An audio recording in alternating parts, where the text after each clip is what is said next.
I'm Samantha Olds Frey, CEO of the Illinois Association of Medicaid Health Plans, and this is Sam Says, a podcast series focused on Illinois Medicaid managed care.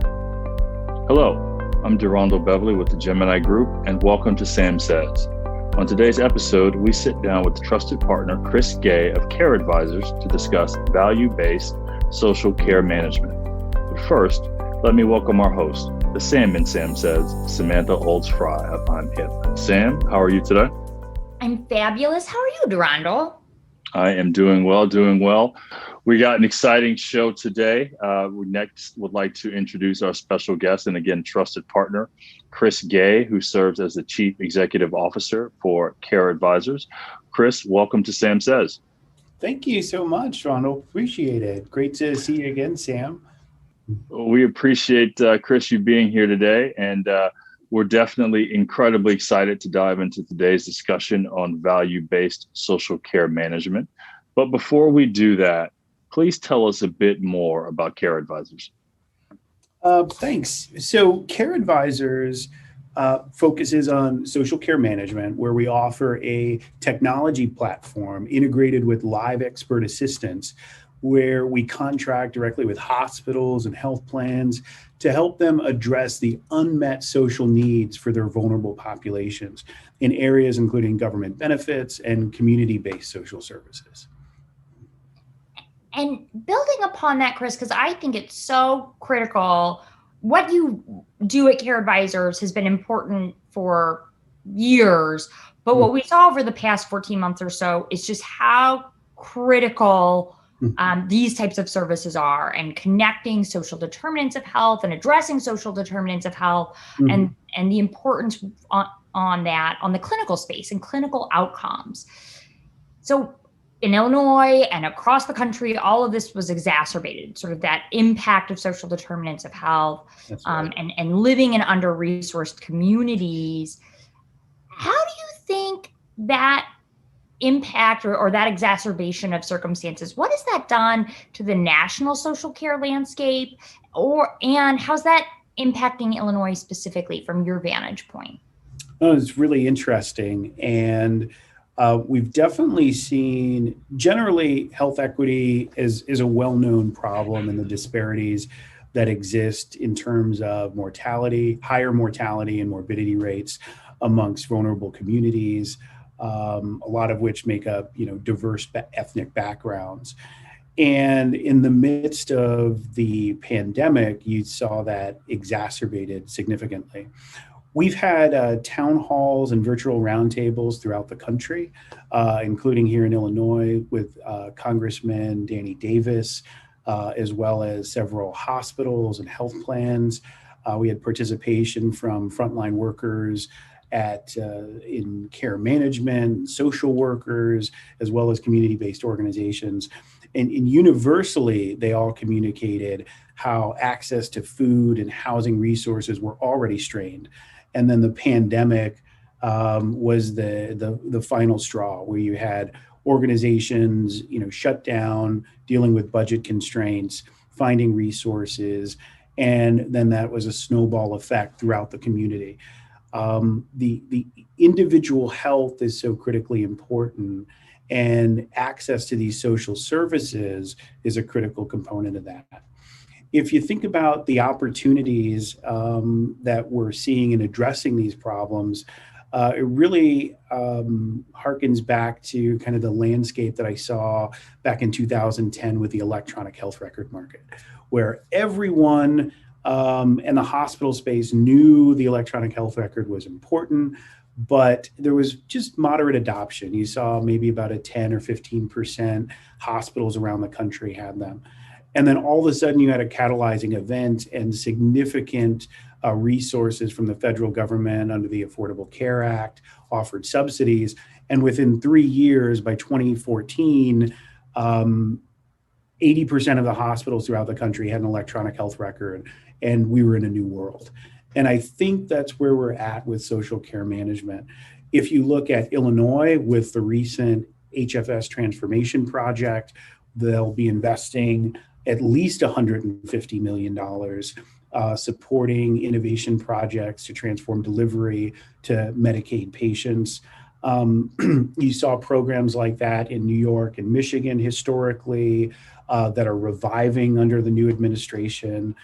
California has instituted new legislation allowing Medicaid managed care organizations to contract directly with community-based organizations to provide support. So it's really a transformative wave here that's, I think, driven by a bit of the pandemic and how much people were facing those challenges in that time frame. I cannot agree more with you on I really appreciate your comparing it back to electronic health records, because there have been so many and that transition and adoption, because there have been so many things that have been highlighted over the past 14 months or so that have really sort of geared up this conversation and this refocus. And I think you and I know this, but I want to just make sure we sort of remind our listeners that while they're often talked about together, social determinants of health and a strategy for social determinants of health is separate and apart from a strategy for health equity. And those things, they matter together, but equity in and of itself, while it'll have some roles on social determinants of health, having a social determinant of health policy does not necessarily mean you have a healthcare equity policy. And I think it's just important that we make sure that our listeners recognize those things are often talked about together, but they are separate and important and distinct components of healthcare policy. Yeah, no, that's right, Sam. They're so closely related. It's easy to conflate the two as they're the same thing. As you think about health equity and health disparity challenges, it's really a focus on where you're looking at clinical outcomes, access, and other metrics where you see vulnerable populations just on unequal footing for a myriad of reasons that would definitely outpace the length of this podcast. Yeah. Trying to address them from the angle of looking at how social services impact healthcare is where we look at the social determinants of health. And a lot of those strategies fall across, depending how you measure it, anywhere from 20 to 28 different domains. But the primary drivers have been food, housing, caregiver support, transportation, amongst the leaders. And we really see the problem as, if you look at the data nationwide, $200 billion in avoidable healthcare costs are attributed to unaddressed social needs. And housing being the biggest driver with over $100 billion of those costs. And then right behind that is food security challenges, issues addressing social isolation, and transportation. Right. And I think that's so key, is that we know that these social determinants of health drive poor healthcare outcomes and drive costs. So this isn't sort of a mystery to folks in the healthcare space. No, not at all.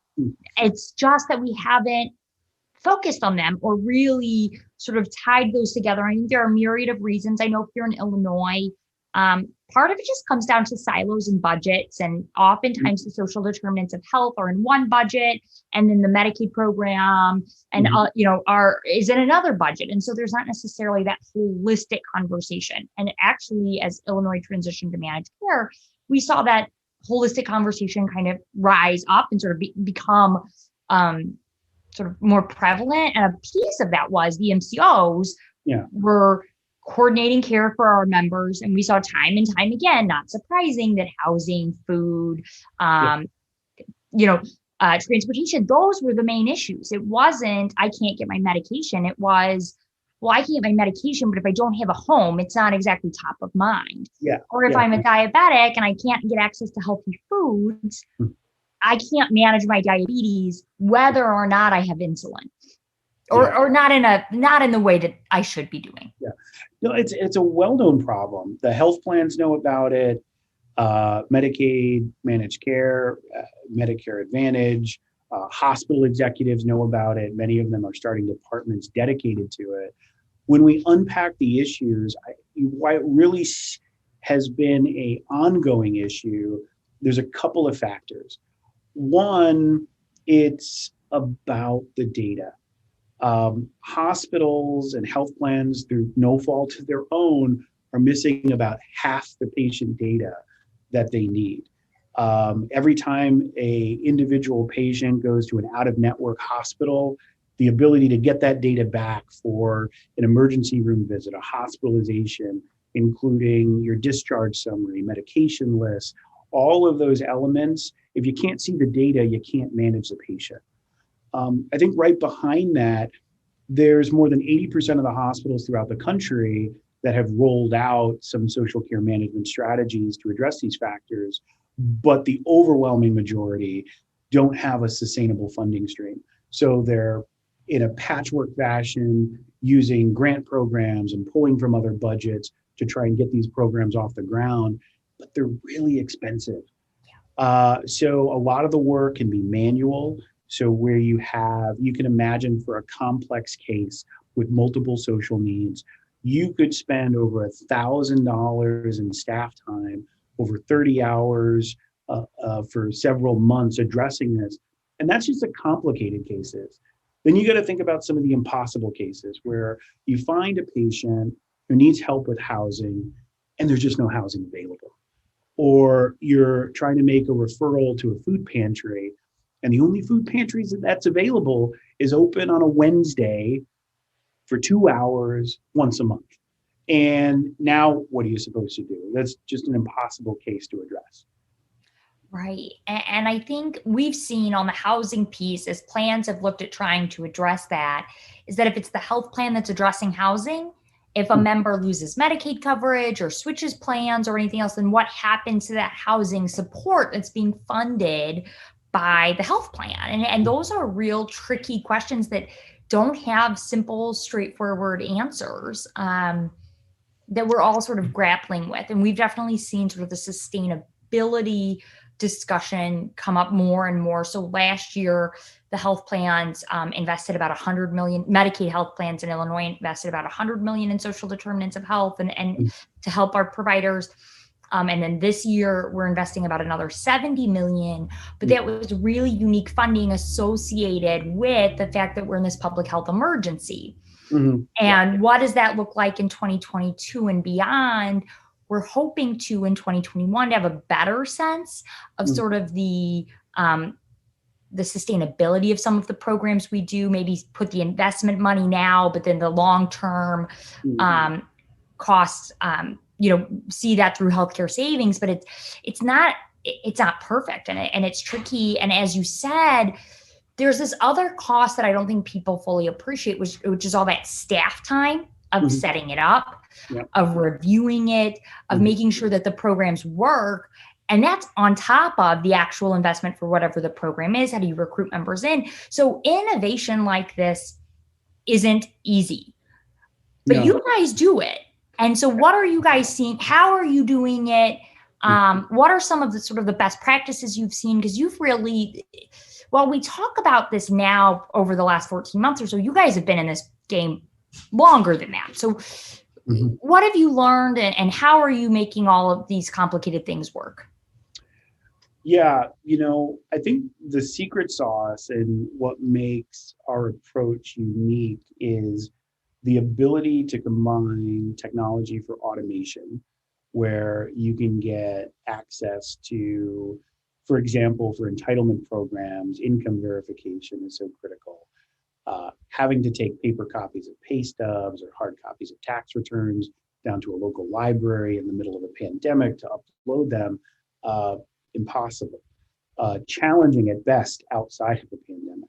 So by leveraging existing data resources where we're integrated into large employer payroll systems like ADP and Paychex, the ability to integrate with IRS tax transcripts, pull that data electronically, submit it to the state electronically, set up a fast track program for medical necessity. So if you have an upcoming surgical procedure or your child is in the midst of oncology treatment, you're able to get that expedited. So your same day, next day approval for some of these benefits is a huge impact. And then combining that with developing a holistic view of the patient, where you can get real-time clinical data, not just from your hospital, but from all the hospitals in a service area, medication lists, test results, We've included COVID data fields for COVID tests and immunization status. Those are critical. And then tying that in a framework that's a value-based social care.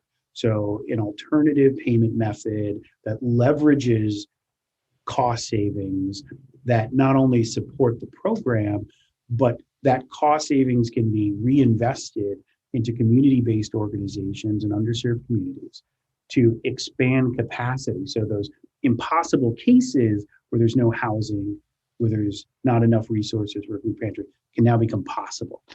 And we've been doing some great innovative work, but we've also seen the health plans kind of universally really step up with a ton of creativity. I know recently you had a great webinar with Meridian Health Plan, where they talked about some of their great work in maternal child health. That's been some really exciting things, improving health equity and disparities in that community. Blue Cross Blue Shield has been extraordinarily innovative with their Blue Door program, getting into the community. I know they recently opened up now I think their third site. Aetna Better Health and Molina have been really proactive on their quality improvement programs, both getting incentives down to the individual member, but also including the provider in a lot of those incentive programs to improve engagement. So I think universally it's a team effort, and we're finding a lot of great partners out there that are excited, that are looking for opportunities, and I think that's what makes it work. Yeah, I think you're right. When healthcare is done right, it's a team effort. And it's a team effort, not just at the health plan, not just at the provider level, but it's sort of all of us in the industry working together. And Chris, I just really appreciate all the work you're doing in sort of streamlining processes so that the health plans, the providers, everybody can focus on the members. And, that the paperwork stuff, that those other things become easier so we can use our resources in the most impactful way. And I want to ask, as sort of we wrap up, what is sort of the one thing that that our listeners should, focus on, or sort of the one thing that you've learned over the past 14 months that sort of sticks with you and you hope to focus on in the next 14 months? So I think we're just at a great inflection point in addressing these classic problems that we've seen coming down the pike for so long. And we've had to, under many circumstances, get so much done by ourselves as organizations or individuals. And that's even been exacerbated in the pandemic, where you're locked up and you're by yourself.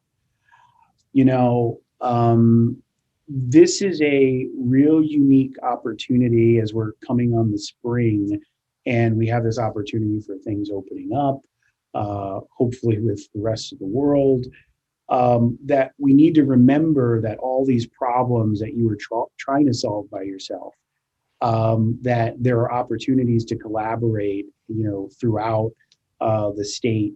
And those opportunities to collaborate are really how the problem is solved. You spend so much time seeing things from your own angle. As you build these collaborations with diverse organizations from different perspectives in every dimension, you're going to have the opportunity to learn so much. And you can really run so much faster and further as a team together. So as the world opens up, as we see new funding coming into the social care management space, I think the opportunity to collaborate is critical. And I think we're at a once in a generational point in terms of healthcare and potential transformation in social care management. So take advantage of it. Find good partners, collaborate. Don't try and solve the problems by yourself. As much as you have these great organizations with tons of resources and really bright people, finding partnership, it can make all the difference in the world. I love that. Yeah, I do too. And I wish I could have let you guys continue talking you guys could have talked for another hour at least on just the last topic alone. But unfortunately, we're going to have to cut it there. Chris, great conversation. We would warmly welcome you to come back to continue this conversation with Sam on a future episode of Sam Says, if you don't mind. Thanks so much. Really appreciate the time, and great seeing you guys again, and look forward to coming back sometime. Thank you, sir. And a special thank you again to Chris Gay and Care Advisors for taking some time to talk with us today. Sam, before we close out, that was a great conversation between you and Chris. Anything in particular that you found super interesting, or perhaps something that you didn't know that you're going to be tracking as we head forward into the future? What I would say is Chris had at his final point sort of made me fully appreciate during this pandemic, we collaborated and worked together because we needed to, because there was, an emergency at hand.